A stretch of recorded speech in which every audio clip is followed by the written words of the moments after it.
Water colour मध्ये चित्र पाहायला खूप अट्रॅक्टिव्ह वाटतात. वॉटर कलर मध्ये काम करायचे पण अवघड जाते, तर हा व्हिडिओ तुमच्यासाठी आहे. या व्हिडिओमध्ये मी तुम्हाला वॉटर कलरसाठी लागणारं मटेरियल, त्याचा इतिहास, त्याचे ट्युटोरियल आणि त्याची टेक्निक या सगळ्या गोष्टी सांगणार आहे. त्यामुळे व्हिडिओ शेवटपर्यंत नक्की पहा.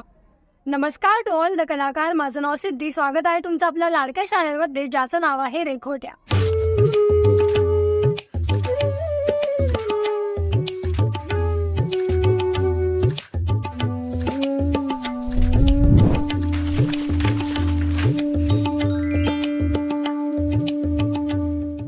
Water colour.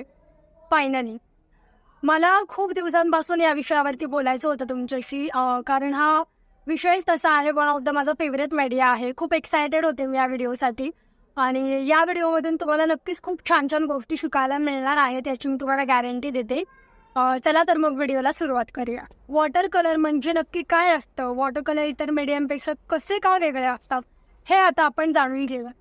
तर जे काही बाकीचे मीडियाज आहेत, जसे की पोस्टर कलर, ॲक्रेलिक कलर, याला थोडंसं 1-2 थेंब पाणी लागतं. आपण ते पॅलेटमध्ये मिक्स करतो आणि कलर अप्लाय करतो. पण वॉटर कलरची खासियत अशी आहे की वॉटर कलर याला इतर मीडियाजपेक्षा खूप जास्त प्रमाणामध्ये पाणी लागतं. त्यामुळे त्याला वॉटर कलर असं म्हणतात. छान काम होतं. म्हणजे वॉटर कलरमध्ये कधी कधी पूर्ण पाण्याचा संपूर्ण फ्लो असा द्यावा लागतो आधी पेपरवरती, आणि मग त्याच्यावरती खूप छान पद्धतीने असं ते फ्लोमध्ये काम होतं. त्याच्यामुळे वॉटर कलरची एक वेगळी खासियत आहे इतर मीडियापेक्षा. हे वॉटर कलर हे असे रंग आहेत जे लॉंग लास्टिंग आहेत. तुम्ही एकदा त्याच्यामध्ये पैसे इन्व्हेस्ट केले तर तुम्हाला वर्षानुवर्ष त्याच्याकडे पाहायला लागणार नाही. खूप पैसे असे वसूल होतात त्या रंगांमध्ये. सो ही एक त्याची खूप मोठी खासियत आहे. आणि अशा पद्धतीने वॉटर कलरमध्ये काम केलं जातं, खूप जास्त पाणी वापरून इतर मीडियाजपेक्षा. त्याच्यामुळे हा मीडिया खूप एक स्वतंत्र, खूप असा सुंदर असा वेगळ्या शैलीचा बनलेला आहे. तर वॉटर कलर हा इतर मीडियापेक्षा वेगळा असण्याचं आणखीन एक महत्त्वाचं कारण म्हणजे, जेव्हा तुम्ही ऑइल पेंटमध्ये, पोस्टर कलरमध्ये किंवा ॲक्रेलिक कलरमध्ये काम करता, तेव्हा तुम्ही फेंट कलर म्हणजे त्याचा फेंट शेड बनवण्यासाठी तुम्ही त्याच्यामध्ये व्हाईट कलर ॲड करत जाता. पण वॉटर कलरमध्ये व्हाईट कलर हा अलाउड नसतो वापरावा. अलाउड नसतो त्याच्यापेक्षा ती शैली इतकी वेगळी आहे की त्याला चक्क पेपरचा पांढरा रंग तुम्ही हायलाईट किंवा पांढरा म्हणून सोडायचा असतो. त्याच्यामुळे पांढरा रंग शक्यतो वॉटर कलरसाठी वापरला जात नाही. आणि वॉटर कलरमध्ये जो आपला हाय कीकडे जाणारा रंग असतो, ज्याच्यामध्ये आपण ॲक्रेलिक किंवा पोस्टर कलरमध्ये एखाद्या रंगामध्ये पांढरा रंग ॲड करून तो हाय कीकडे आपण नेत असतो. तर वॉटर कलरमध्ये तुम्हाला पाण्याची कन्सिस्टन्सी कमी जास्त करायची असते. जर का तुम्हाला एखादा रंग फेंट करायचा असेल तर त्याच्यामध्ये जास्त पाणी आणि रंग कमी असा वापरावा लागतो. आणि ही वॉटर कलरची खूप वेगळी एक शैली आहे. वॉटर कलरचा हे खूप वेगळं टेक्निक आहे. त्याच्यामुळे हे सगळं शिकून घेणं खूप महत्त्वाचं आहे. त्यामुळे आता वॉटर कलरचा इतिहास कसा होता त्याच्याकडे आपण थोडंसं पाहू.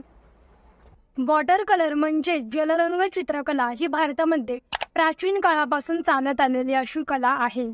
विविध हस्तलिखितांसाठी, पौराणिक कथांचे वर्णन करण्यासाठी, तसेच प्राणीशास्त्र, वनस्पतीशास्त्र अशा अभ्यासांचे वर्णन करण्यासाठी ती वेगवेगळ्या स्वरूपात वापरली गेली होती. त्याचबरोबर जे आपले ट्रेडिशनल आर्ट फॉर्म आहेत, मधुबनी, पिशवाई, अशा ठिकाणी सुद्धा जलरंगाचा प्रामुख्याने वापर केला जायचा आणि तो आजही केला जातो. पूर्वीच्या काळामध्ये केमिकल युक्त असे रंग नसायचे, तेव्हा भारतामध्ये विविध रंगाचे दगड सापडायचे. ते आजही दगड सापडतात. त्याच्यापासून नॅचरल असे वॉटर कलर तयार केले जायचे आणि ते आजही विविध शैलींमध्ये वापरले जातात.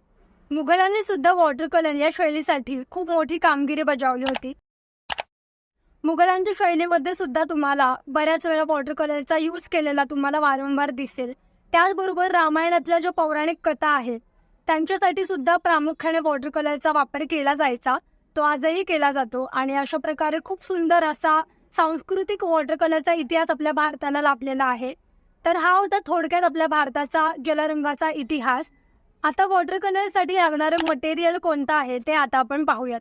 तर वॉटर कलरसाठी सगळ्यात महत्त्वाचं मटेरियल जे लागतं तो म्हणजे पेपर. आणि वॉटर कलरसाठीचा असा बनलेला पेपर कोणता, तर तो म्हणजे हँडमेड पेपर. आता हँडमेड पेपर म्हणजे नक्की काय, तर वेगवेगळ्या पेपर्सच्या मिश्रणापासून जो पेपर तयार होतो, इको फ्रेंडली पेपर तयार होतो, त्याला हँडमेड पेपर असं म्हणतात, जो मुख्यतः वॉटर कलर या मीडियासाठी यूज केला जातो. आता याच्यामध्ये सुद्धा 2 प्रकार आहेत. एक म्हणजे कोल्ड प्रेसचा हँडमेड पेपर आणि दुसरा म्हणजे हॉट प्रेसचा हँडमेड पेपर.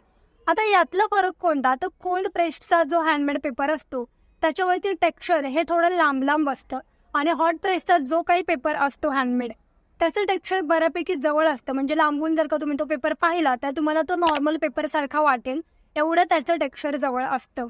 तर हॉट प्रेसचे पेपर हे प्रामुख्याने पोर्ट्रेट फिनिशिंग वर्कसाठी वापरले जातात. तर कोल्ड प्रेसचे पेपर हे मुख्यतः नेचर पेंटिंग, ऑब्जेक्ट पेंटिंग किंवा तुम्हाला एक बिगिनर म्हणून लँडस्केप पेंटिंग करायचं असेल तर कोल्ड प्रेसचे पेपर हे वापरणं उत्तम आहे. ॲज अ बिगिनर म्हणून कोल्ड प्रेसचाच पेपर मी तुम्हाला रेफर करेल. कोल्ड प्रेसच्या पेपरवरती प्रॅक्टिस खूप चांगली होते आणि हॉट प्रेसच्या मानाने या खूप कमी किमतीमध्ये मिळतात. कोल्ड प्रेसची वही ही साधारण 350 चित्रपट किंवा कॅमल अशा कंपन्यांची मिळते तुम्हाला बाजारामध्ये. जर का तुमच्याजवळ कुठलं जनरल स्टोअर नसेल तर ऑनलाईन सुद्धा ती अवेलेबल आहे. त्याची लिंक मी तुम्हाला डिस्क्रिप्शन बॉक्समध्ये नक्की देईल, तिथून तुम्ही ती ऑर्डर करू शकता.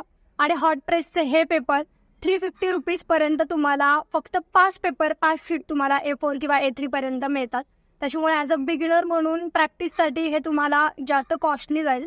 त्याच्यामुळे कोल्ड प्रेसचा पेपरच मी तुम्हाला जास्त करून रेकमेंड करेन. आता हँडमेड पेपर विकत घेताना कधीही त्याचा GSM चेक करायचा. GSM म्हणजे काय? तर ग्राफ पर स्क्वेअर मीटर, म्हणजे त्या पेपरची थिकनेस किती आहे हे त्याच्या GSM वरून कळतं. जितका जास्त GSM असतो तितका जास्त तो पेपर थिक असतो. आता असे किती GSMचे पेपर्स अवेलेबल असतात? तर 270, 280, 350, 380 अशा अनेक पद्धतीचे पेपर्स तुम्हाला बाजारामध्ये अवेलेबल आहेत. बट ॲज अ बिगिनर म्हणून तुम्ही 270 GSMचा पेपर यूज करू शकता. आता पेपरमध्ये GSM एवढा महत्त्वाचा का असतो?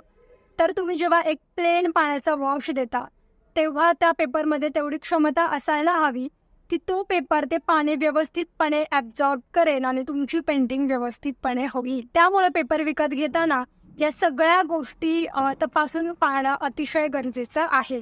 आता वॉटर कलरसाठी लागणारं दुसरं महत्त्वाचं मटेरियल कोणतं? तर ते म्हणजे ब्रश. आता वॉटर कलरसाठी कोणते ब्रश वापरायचे? तर ते म्हणजे सॅबल ब्रश वापरायचे. सॅबल ब्रशचे हेअर जे असतात ते खूप स्मूथ असतात. इकडे शेजारी मी तुम्हाला रेफरन्स दाखवलेला आहे. अजिबात ड्राय ब्रश वापरायचे नाही. सॅबल ब्रश तुम्हाला बाजारामध्ये अवेलेबल आहेत किंवा ऑनलाईन सुद्धा अवेलेबल आहे. आता त्यातला कुठला ब्रश वापरायचा? तर अर्धा किंवा 1 इंचाचा फ्लॅट ब्रश. फ्लॅट ब्रश हा वॉश देण्यासाठी उत्तम आहे, त्यामुळे एक तरी फ्लॅट ब्रश तुमच्याकडे असायला हवा. आता दुसरा लागणारा महत्त्वाचा ब्रश कोणता आहे? तो म्हणजे राऊंड ब्रश. आता राऊंड ब्रशमध्ये कोणत्या साईजेस तुमच्याकडे असायला हव्यात? त्या म्हणजे 0 नंबरचा ब्रश, 4 नंबरचा ब्रश आणि 8 नंबरचा ब्रश. या 3 साईजेस तुमच्याकडे असायलाच हव्यात. आता यामध्ये फॅबर कॅस्टल आणि कॅमल या कंपन्यांचे ब्रशेस तुम्हाला रिझनेबल प्राईसमध्ये मिळून जातील. त्याची लिंक मी तुम्हाला डिस्क्रिप्शन बॉक्समध्ये देते आहे, तिथून तुम्ही ऑर्डर करू शकता. आता वॉटर कलर या मीडियासाठी लागणारं तिसरं महत्त्वाचं मटेरियल ते म्हणजे वॉटर कलर. कॅमलचे 18 शेडचे उत्तम वॉटर कलर बाजारामध्ये अवेलेबल आहे, ज्याच्यामध्ये तुम्ही बेसिक ॲडव्हान्स सगळ्या पद्धतीचं काम करू शकता.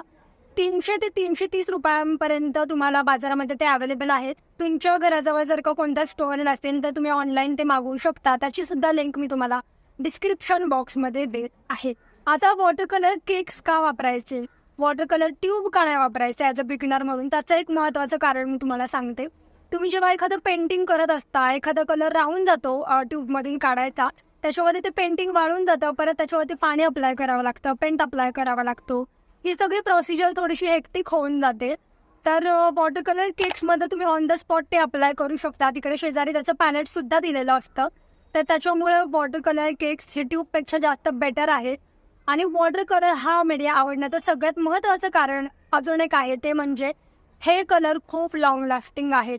एकदा तुम्ही ते विकत घेतले की ते तुम्हाला अजन्म म्हणजे 25 वर्षभर तुम्ही किती वर्ष तुम्ही ते वापरू शकता, इतके ते लॉंग लास्टिंग आहेत. म्हणजे मला कधी कधी असं वाटतं की वॉटर कलर बी लाईक हम अमर आहे बेग मरेंगे नाही हम, अशा टाईपमधले जे कलर्स आहेत. त्याच्यामुळे हा एक मुद्दा मला त्याचा खूप जास्त आवडतो. लय भारी येतो वॉटर कलर, म्हणजे लयच भारी आहे. आता हे झालं वॉटर कलरसाठी लागणारं मटेरियल. हे तुम्ही ऑनलाईन किंवा ऑफलाईन विकत घेऊ शकता. आता आपण पाहूयात वॉटर कलरसाठी लागणाऱ्या 6 महत्त्वाच्या टेक्निक्स कोणत्या आहेत ते आता आपण पाहूया. सो वॉटर कलरमधले पहिले टेक्निक आहे ओव्हरलॅप. याच्यामध्ये एक कोणताही रँडम कलर घ्यायचा. मी ते ग्रीन कलर घेतलेला आहे. त्याच्यामध्ये पाण्याची क्वांटिटी जास्त आणि कलरची क्वांटिटी कमी असं यूज करून एक प्लेन टोन द्यायचा. त्याच्यानंतर त्याच्यामध्ये थोडासा डार्क कलर मिक्स करायचा आणि मिडल टोन त्याच्यावरती ओव्हरलॅप करायचा आणि त्यानंतर तुम्हाला डार्कर टोन घ्यायचा आहे याच्याहीपेक्षा आणि तो मिडल टोनवरती ओव्हरलॅप करायचा आहे. सो ही टेक्निक आहे बेसिकली अंडर वॉटर तुम्हाला काय दाखवायचं असेल किंवा लीफ दाखवायचे असतील एकावरती एक, जसं की डार्कर ज्या लीफ असतात त्या सगळ्यात खाली असतात आणि ज्या खूप असं फ्रेश लीफ असतात त्या खूप वरती असतात. सो असे कॉम्बिनेशन तुम्हाला दाखवायचे असतील ड्रॉइंगमध्ये तर ही टेक्निक तुम्हाला बेस्ट आहे. याची प्रॅक्टिस पण तुम्ही नक्की करा. सेकंड टेक्निक आहे आपली ती म्हणजे वॉश. याच्यामध्ये 2 प्रकार आहेत. त्याच्यामध्ये तुम्ही आधी वॉटर अप्लाय करू शकता आणि त्यानंतर जे काही कलर्सचे ड्रॉपलेट्स आहेत ते तुम्ही त्याच्यामध्ये मिक्स करू शकता किंवा अप्लाय करू शकता. आणि सेकंड टेक्निक आहे ती म्हणजे तुम्ही कुठला तरी कलरचाच तुम्ही वॉश देऊ शकता. तर ही आहे वॉश टेक्निक. याची पण प्रॅक्टिस तुम्ही नक्की करा. सो आजची थर्ड टेक्निक आहे ती म्हणजे कलर मिक्सिंग. आता याच्यामध्ये बेसिकली काय होतं, ज्याचे अपोजिट कलर असतात लाईक वॉर्म कलर आणि डार्क कलर जे कूल कलर असतात तर ते आपण डार्कर टोन त्यांचं मिक्स करायला गेल्यावरती त्यातला मधला कलर जो तयार होतो तो होतो खूपच जास्त ग्रेश कलर, डल पडतो तो कलर. त्याच्यामुळे पहिला पाण्याचा वॉश अप्लाय करायचा आणि त्याच्यानंतरच तुम्ही त्याच्यावरती जो काही कलर आहे तो अप्लाय करत जाऊ शकता. आणि याच्यामध्ये जर का ते एकाच सिरीजमधले एकाच रेंजमधले कलर्स असतील लाईक रेड, ऑरेंज आणि येल्लो किंवा ब्लू, लाईट ब्लू आणि डार्क ब्लू असे शेड्स असतील तर तुम्ही डार्कर टोन पण त्याचं मिक्स करू शकता. सो हा होता आपला कलर मिक्सिंगचा प्रकार. याची पण प्रॅक्टिस तुम्ही डेफिनेटली करा. ती तुम्हाला लँडस्केप पेंटिंग्समध्ये किंवा खूप ठिकाणी त्याचा यूज होईल. सो याची फोर्थ टेक्निक आहे ती म्हणजे व्हाईट स्पेसिंग. आता व्हाईट स्पेसिंगमध्ये मी मुद्दाम घर काढलेलं आहे बिकॉज लँडस्केप पेंटिंगमध्ये घर बऱ्याच वेळा काढलं जातं. सो म्हणलं त्याचा एक छोटासा डेमो पण होऊन जाईल, त्याच्यामुळे मी इथे घर काढलेलं आहे. तर इथे मी अप्लाय केलेला आहे ब्लू कलर आणि त्याच्यासोबत मी अप्लाय करते आहे ऑकर कलर्स. ते एकमेकांमध्ये मिक्स झाल्यावरती खूप असा छान टोन तयार होतो, खूप असं एस्थेटिक अशा टाईपचं ते घर वाटतं. त्यानंतर तुम्हाला त्याच्यामध्ये ॲड करायचा आहे थोडा डार्कर टोन. व्हाईट स्पेसिंग यासाठी कारण वॉटर कलरमध्ये बऱ्याच वेळा व्हाईट कलर हा यूज केला जात नाही. सो हे खूप चॅलेंजिंग असतं तुम्हाला की तुम्हाला व्हाईट कलर हा पेपरचा सोडावा लागतो. याच्यामध्ये हातावरती खूप कंट्रोल ठेवावा लागतो आणि त्याचबरोबर माइंडमध्ये पण हे लक्षात ठेवावं लागतं की व्हाईट स्पेसिंग कुठे ठेवायची आहे ती. आता आजचा 5वा प्रकार आहे तो म्हणजे ड्राय ब्रश पेंटिंग. सो ही बेसिकली तुम्हाला खोड काढण्यासाठी, खोड म्हणजे एखाद्या माणसाची खोड नाही, झाडाचं खोड काढण्यासाठी तुम्हाला ही technique most of the time use होते जेव्हा तुम्हाला खूपच जास्त फिनिशिंगमध्ये काय दाखवायचं नाही आहे, थोडीशी गवतं वगैरे अशा लँडस्केप पेंटिंग्समध्ये वेगवेगळ्या गोष्टी काढण्यासाठी ड्राय ब्रश टेक्निक ही खूप छान वाटते. बऱ्याच वेळा वेल फिनिशपेक्षा थोडं ड्राय टेक्निक हे खूप नॅचरल इफेक्ट देतं. त्याच्यामुळे ड्राय ब्रश टेक्निक पण वॉटर कलरमधली सुंदर शैली आहे, त्याच्यामुळे याची प्रॅक्टिससुद्धा तुम्ही डेफिनेटली करा. सो आजची लास्ट टेक्निक आहे ती म्हणजे फाईन ब्रश आणि त्याचबरोबर पंचिंग. तर याच्यामध्ये ऑफकोर्स आता तुम्हाला कळालं असेल की ड्राय ब्रशची एकदम अपोजिट टेक्निक ही आहे. याच्यामध्ये तुम्हाला एकदम वॉटर आणि जी काही कलरची कन्सिस्टन्सी आहे ती एकदम सिमिलर ठेवायची आहे. एकदम फाईन ब्रश आला पाहिजे, कुठे तुम्हाला ड्रायनेस असं दिसला नाही पाहिजे त्याच्यामध्ये. आणि most of the time finishing करताना कमी साईजचा ब्रश यूज करायचा लाईक 0 नंबर किंवा 1 नंबरचा. आणि त्याच्यानंतर तुम्ही एखादा ड्राय ब्रश किंवा एखादा गेलेला ब्रश आहे त्याला तुम्ही कात्रीने कापून त्याचा असा ड्राय ब्रश तयार करू शकता आणि त्याच्याने तुम्ही पंचिंग करू शकता. सो ही टेक्निक आहे ती म्हणजे फाईन ब्रश आणि पंचिंगची टेक्निक. सो या सगळ्या वॉटर कलर टेक्निक्स तुम्हाला नक्की यूज होतील तुमच्या लँडस्केप पेंटिंग्समध्ये किंवा तुम्ही वेगळ्याही कुठल्या टाईपच्या पेंटिंग्स काढले लाईक पोर्ट्रेट म्हणा किंवा अजून फ्लावर्सचे पेंटिंग किंवा ऑब्जेक्ट पेंटिंग, तर तुम्हाला हे नक्की यूज होईल. तर या होत्या वॉटर कलरसाठी लागणाऱ्या सगळ्यात महत्त्वाच्या 6 टेक्निक.